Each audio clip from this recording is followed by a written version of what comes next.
Hey guys, Jeff Schneider here. I've been talking a lot about contrast lately. Creating contrast in your dynamics, creating contrast in the range you're playing on the saxophone or any instrument for that matter. And, it's one of the most important things in music. So whenever you can find a way to create contrast, it's a good thing. Now, in order to create contrast, one of the key ingredients is establishing some sort of normal.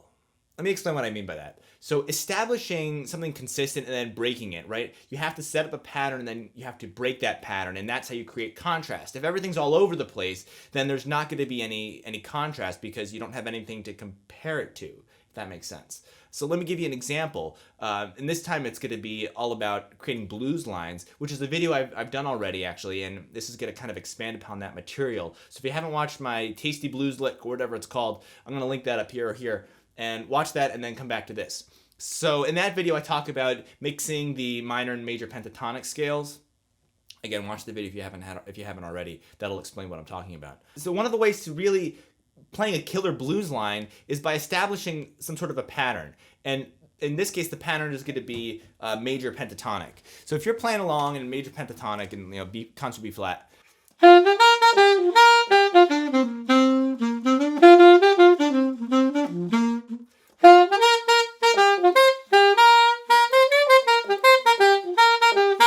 I'm just kind of jamming along in the B flat major pentatonic scale, concert key. But after doing that for a while, if then you throw down your minor pentatonic line, you start incorporating those other notes like the flat third and the flat seven and all that good stuff, flat five even if you're going to throw in the blues scale, the full blues scale, that's when it's going to sound most effective because it's like, whoa, that's a huge surprise after playing all those notes that are just in the B flat major pentatonic scale. So let me jam again in the major pentatonic, and then I'm going to throw in some of that minor pentatonic, and it'll just have such a really grand impact. Let's hear what it sounds like.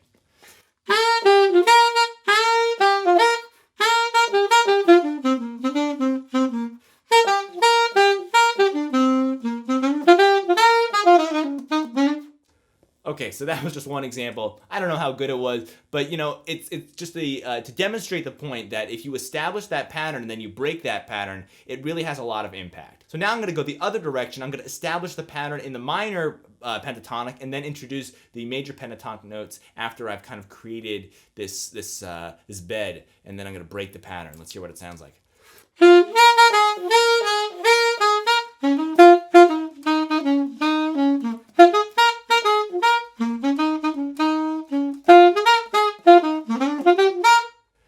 So that last part at the end was the major notes included, and I think it has a lot more impact than if you're just going to kind of consistently mix the two. That has its merits also, but if you really want to get that surprise element, you have to create a pattern and then break the pattern. Many other ways of doing this, not just in the blues context. We can talk about more of them later. Actually, if you guys have any other ideas about how to establish a pattern and then break it and then create a lot of impact with your improvisation or composition, leave a comment down below. I'd be interested to hear what you guys think. I have lots of ideas, but maybe I'm sure you guys do as well. So leave some comments, ask some questions, and subscribe if you haven't already. Again, I'm Jeff Schneider. Thanks for watching. I'll see you next time.